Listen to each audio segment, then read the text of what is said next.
Good morning, students. My name is Manish Kumar Kashodan. My qualification is BSc Honors and pursuing course Diploma in Dialysis Technician. If you are found more notifications of my channels, then subscribe my channels Manish Medical Classes and press the bell icon for more notifications. In this video lecture series, we will discuss bit with to you breathing and exchange of gases। इस video series में हम बात करेंगे breathing and exchange of gases के बारे में, जो कि नीट का जो बुक है 24 जो चैप्टर्स है, उस चैप्टर्स का जो नेम है breathing and exchange of gases. अब इसमें हम समझते हैं कि जो ब्रीथिंग है, ब्रीथिंग क्यों नीड्स होता है, या रिस्पायरेशन हमारे बॉडी में क्यों नीड्स होता है। रिस्पायरेशन हमारे बॉडी में इसलिए नीड्स होता है एनर्जी के प्रोडक्शन के लिए। यानी कि जब क्या होता है ब्रीथिंग या रिस्पायरेशन के ड्यूरिंग जो गैसेस का एक्सचेंज होता है, यानी कि जब हम क्या होते हैं गैस ऑक्सीजन को इनहेल करते हैं, तो जब ये हमारे बॉडी के अंदर जाता है तो जो हमारे फूड मटेरियल होते हैं उसमें ऑक्सीडेशन प्रोसेस करता है, जिससे एनर्जी रिलीज होता है। और जो ये एनर्जी रिलीज होता है एटीपी के फॉर्म में रिलीज होता है, जो कि एनर्जी कॉइन की तरह एक्ट करते हैं अपने बॉडी में। यहाँ पे समझते हैं कि जितने भी हमारे बॉडी में एक्टिविटीज़ हैं उनको करने के लिए एनर्जी की रिक्वायर होती है। First point breathing and exchange of gases में जो फर्स्ट पॉइंट है, इसमें हम ये बताएंगे या ये राइट डाउन करेंगे कॉपी में। All activities of living organism require energy, यानी कि जितने भी लिविंग ऑर्गेनिज्म होते हैं उन्हें कार्य करने के लिए ऊर्जा की आवश्यकता होती है। They obtain this energy by the break down of nutrients present in their body.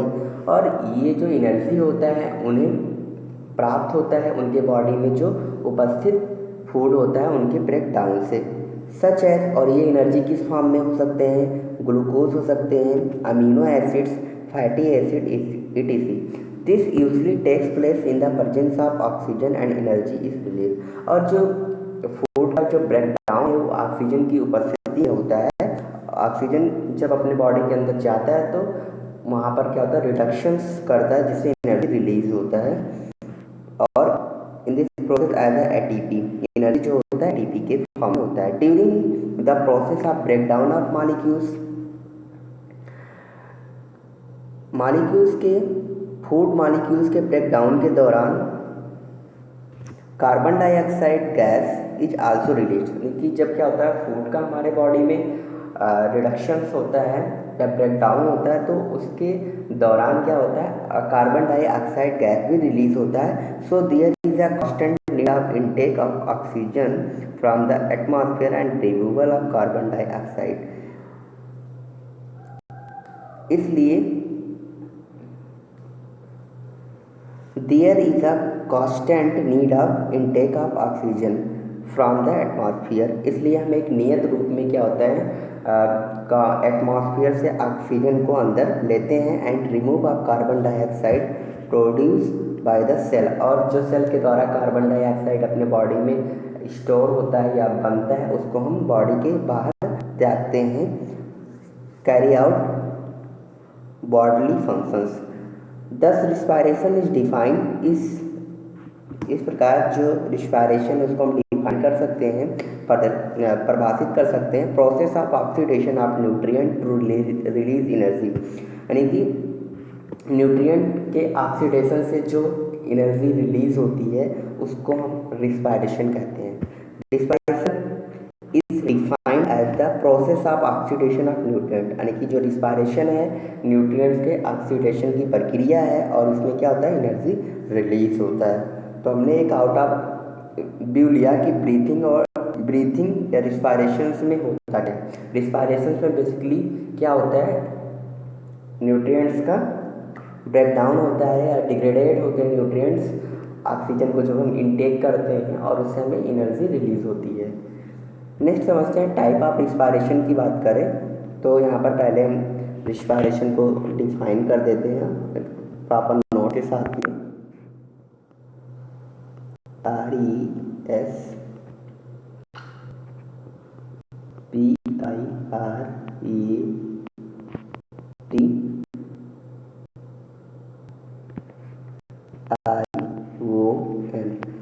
Respiration.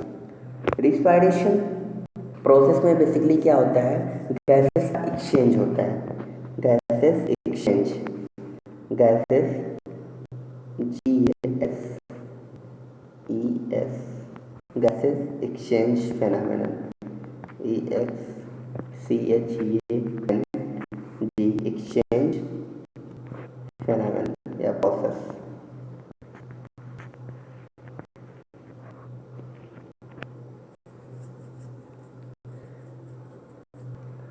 अगर रिस्पायरेशन के डिफिनेशन की बात करें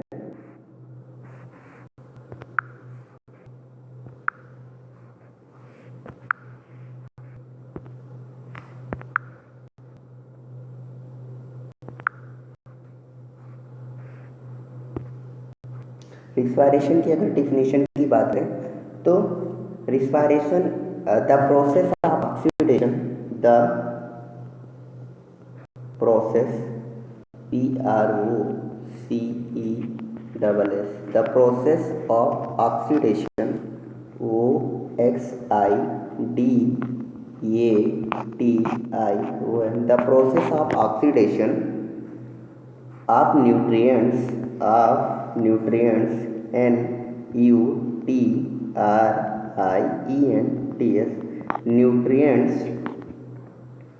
nutrients to release energy, to release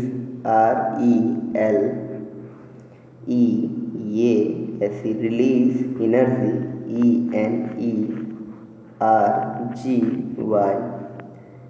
energy is called respiration।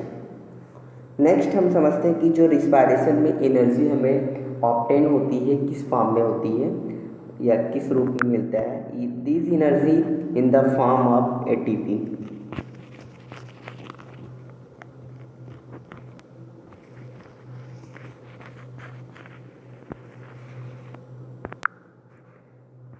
These energy in the form of ATP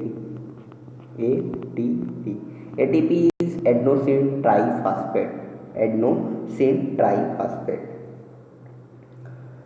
अब ये समझते हैं जो फूड का जो हमारे बॉडी में ब्रेक डाउन होता है उसके द्वारा हमें जो एनर्जी होती है किस फॉर्म में मिल सकती है। पहला glucose, second thing is amino acid, AMINO acid, fatty acid, FATTY fatty acid.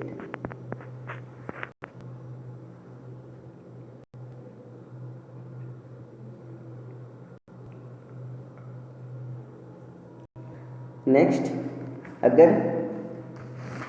Respiration के टाइप की बात की जाए तो रिस्पायरेशन बेसिकली 2 टाइप का होता है। Second thing is type of respiration,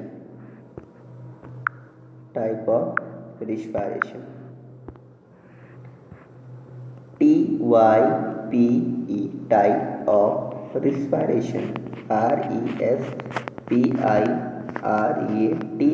type of respiration, जो रिस्पायरेशंस की अगर टाइप की बात की जाए तो ऑक्सीजन के अब्सेंस और प्रेजेंस के बेसिस पे जो रिस्पायरेशन होता है 2 टाइप का होता है,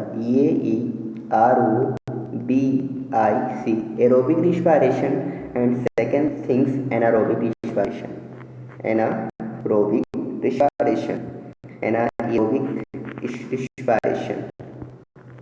अब एरोबिक रिस्पायरेशन क्या होता है, ऐसा रिस्पायरेशन जो ऑक्सीजन की प्रेजेंस में प्रोसीड होता है या फॉर्म होता है उससे एरोबिक रिस्पायरेशन होते हैं। एनारोबिक रिस्पायरेशन व्हेन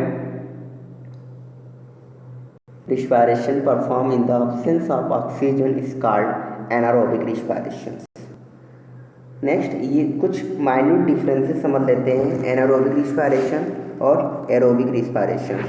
जो एनारोबिक रिस्पायरेशन होता है वो बेसिकली माइक्रोकार्डिया में होता है, सेल के माइक्रोकार्डिया में होता है, लेकिन जो एनारोबिक रिस्पायरेशन होता है वो साइटोप्लाज्म में होता है, सेल के साइटोप्लाज्म में होता है। तो यहाँ पर दो माइन्यूट डिफरेंसेस को लिखेंगे।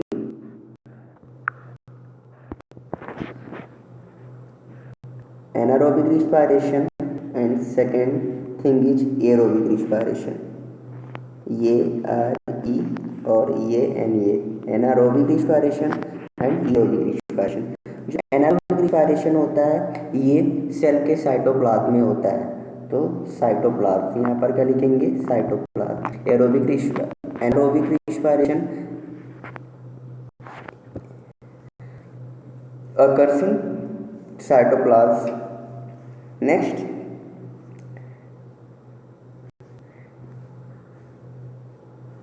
इसमें जो एनर्जी होता है एनारोबिक रिस्पायरेशन में जो एटीपी का प्रोडक्शन होता है लो होता है, लो एटीपी प्रोडक्शन। नेक्स्ट अगर बात करें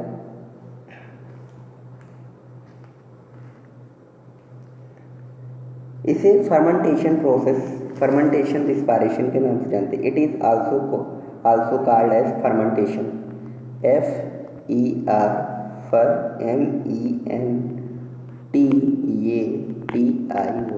फर्मेंटेशन। अब सेकंड समझते हैं कि जो एरोबिक रिस्पायरेशन हमने अभी समझा एनारोबिक रिस्पायरेशन कहाँ पे होता है, सेल के साइटोप्लाज्म में होता है। इसमें जो एटीपी है एटीपी का प्रोडक्शन कम होता है और इसे फर्मेंटेशन के नाम से भी जानते हैं। और समझे कि एरोबिक रिस्पायरेशन होता क्या है।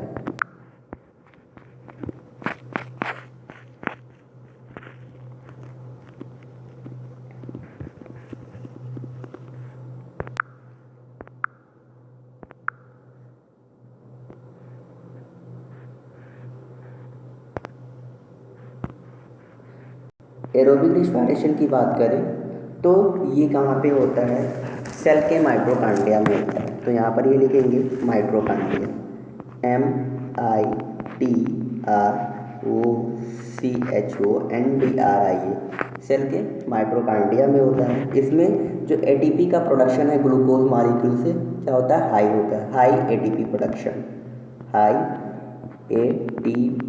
Production from glucose production DUCPION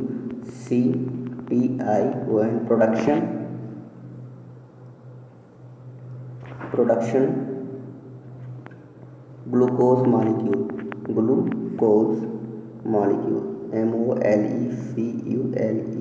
glucose molecules.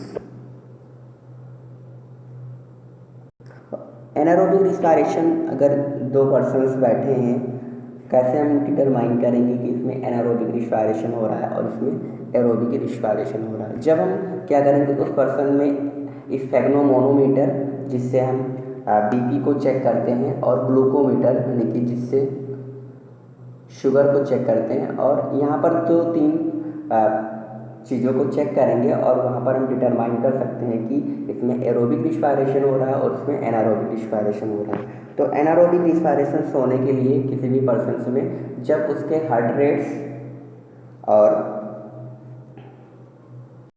जो ब्रीथिंग का रेट है, जो breathing rate near about 13 to 12 to 14 होता है नॉर्मल ब्रीथिंग जो रेट्स, उसके बेसिस पे और उसका जो नॉर्मल हार्ट रेट है उसके बेसिस पे अगर एक वैल्यू को ऑब्जर्व करें दूसरे पर्सन से तो वहाँ पर हम ये कहेंगे इस पर्सन में एरोबिक रिस्पायरेशन हो रहा है। यदि हार्ट रेट और जो ब्रीथिंग रेट्स हैं अगर दो नॉर्मल हैं तो उस कंडीशन में हम कहेंगे कि उस पर्सन में एरोबिक रिस्पायरेशन हो रहा है।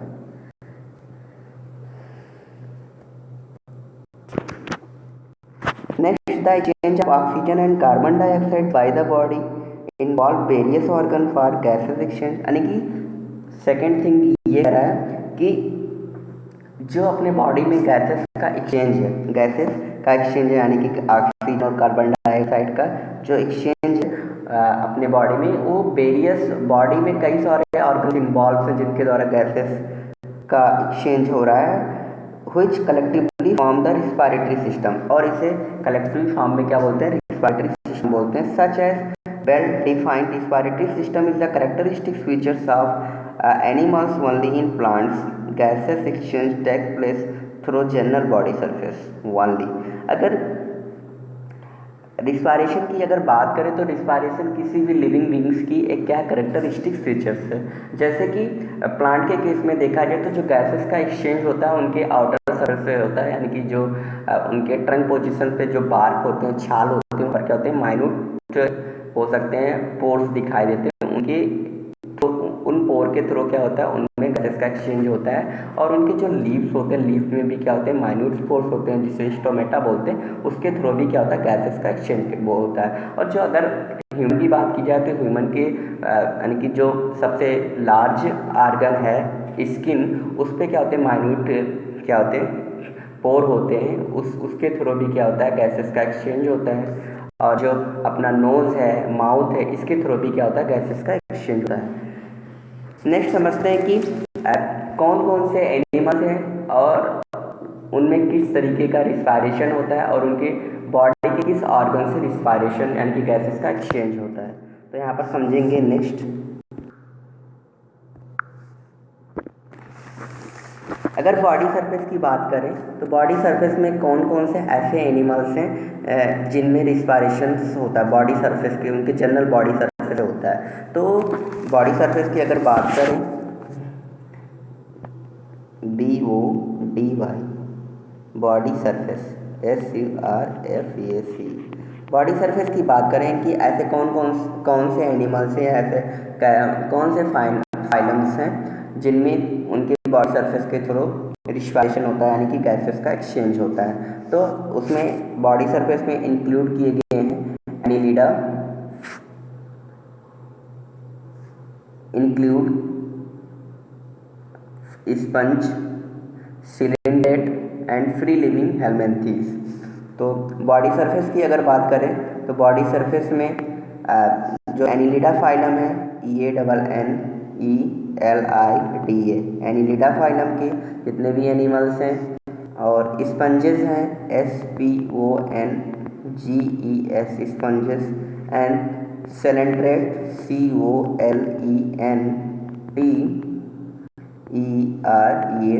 Coelenterate, and free living helminthes. इन सभी अगर रिस्पायरेशन की बात करें तो उनके बॉडी सरफेस से होता है। नेक्स्ट,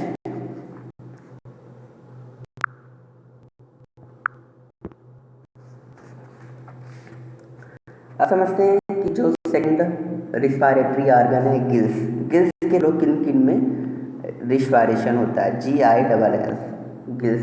अब जब गिल्स के थ्रू रिस्पायरेशन होता है तो उस रिस्पायरेशन के मोड को कहते क्या है, उस रिस्पायरेशन के मोड को बोलते हैं ब्रोंकियल रिस्पायरेशन। गिल्स के थ्रू अगर रिस्पायरेशन हो रहा है तो उसके मोड को बोलेंगे bronchial respiration, BRONCHIAL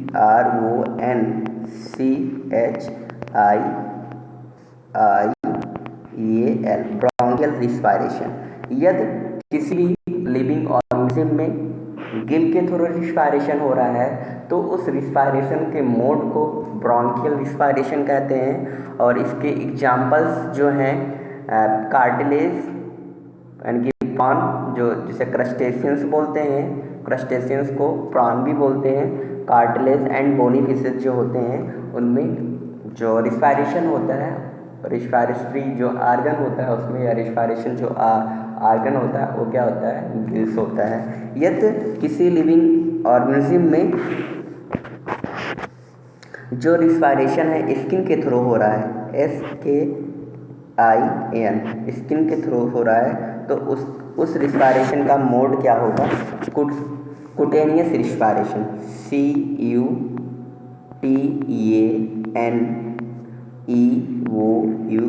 cutaneous respiration. Cutaneous respiration के अगर एग्जाम्पल्स की बात की जाए तो जो एम्फीबियंस हैं ये पॉपुलर एग्जांपल्स में आते हैं। ये MPHI, ये MPHIBIANS,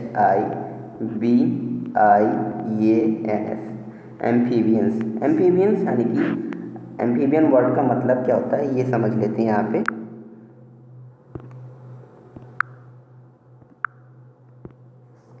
एम्फीबियन, ये MPHIBIANS,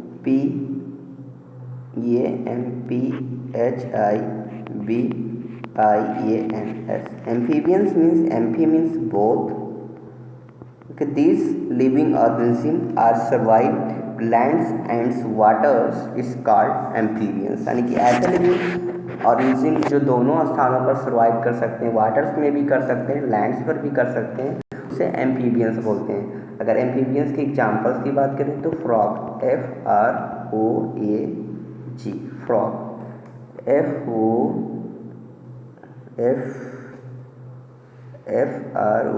sorry, spelling is mistake, then I am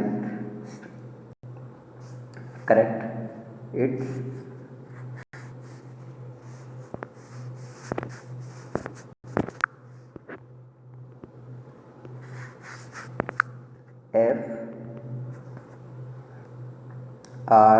FROG, frog। Frog is the example of amphibian। यदि किसी लिविंग ऑर्गेनिज्म में जो रिस्पायरेटरी ऑर्गन है, लंग्स है, तो उसमें रिस्पायरेशन का जो मोड होगा उसे पल्मोनरी रिस्पायरेशन बोलेंगे। सेकेंड,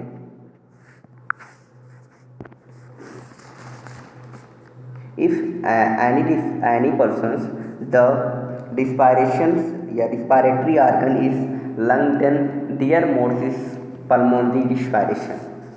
लंग्स के थ्रू यदि कोई पर्सन रिस्पायरेशंस कर रहा है तो वह जो मोड्स होगा पल्मोनरी रिस्पायरेशन होगा, PULMONERY,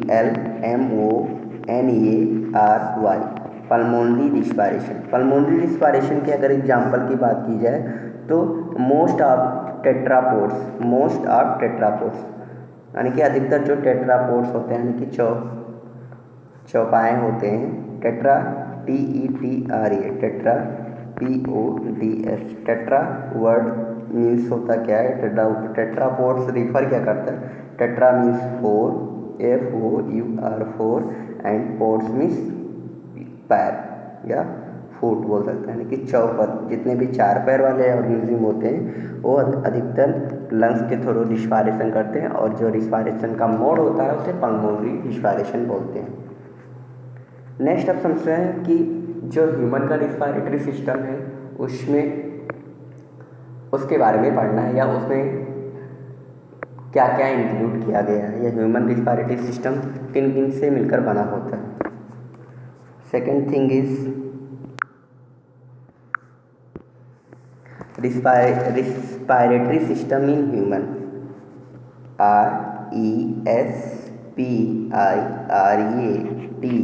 RESPIRATORY, respiratory system in human, respiratory system in human, HUMAN, respiratory system in human.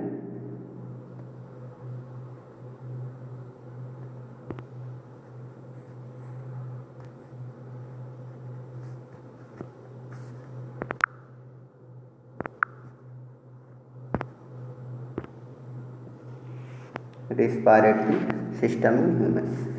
For the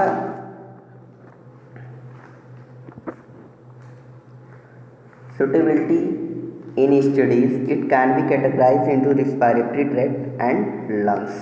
यानी कि स्टडी को आसान बनाने के लिए इसको कैटेगराइज किया गया है रिस्पायरेटरी ट्रैक्ट्स एंड लंग्स में। अब रिस्पायरेटरी ट्रैक्ट्स और लंग्स के बारे में समझते हैं। रिस्पायरेटरी ट्रैक्ट्स, RESPIRATORY,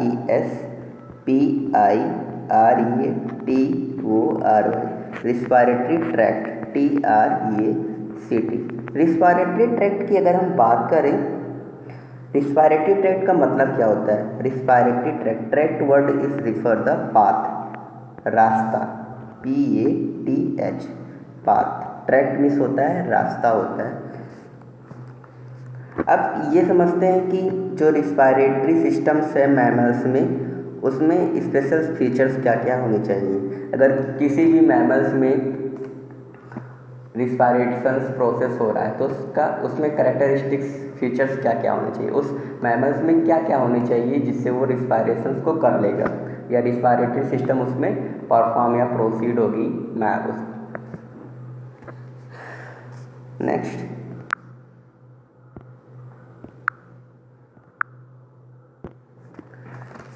अगर the special feature of mammalian respiratory systems are presence of nose, PRESENC,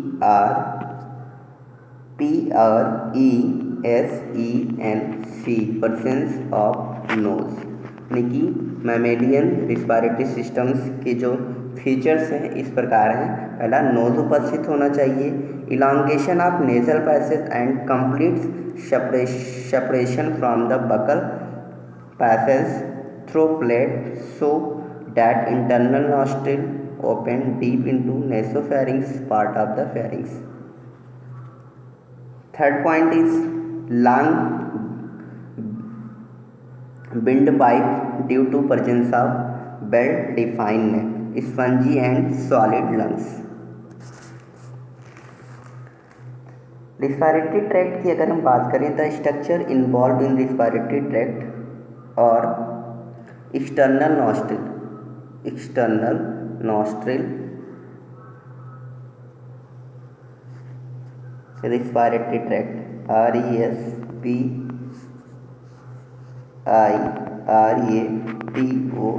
respiratory tract, TRACT. Respiratory tracts, the structures involved in respiratory tracts are external nostril, EXTERNAL, external nostril, NOSTRIL.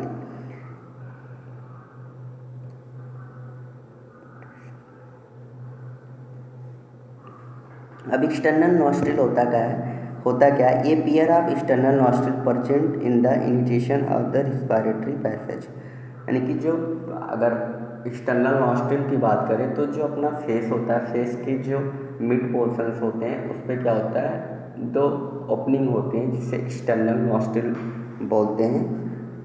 These are the holes of our nose present above the upper lip, और ये दो holes होते हैं जो हमारे lip के ऊपर present होते हैं।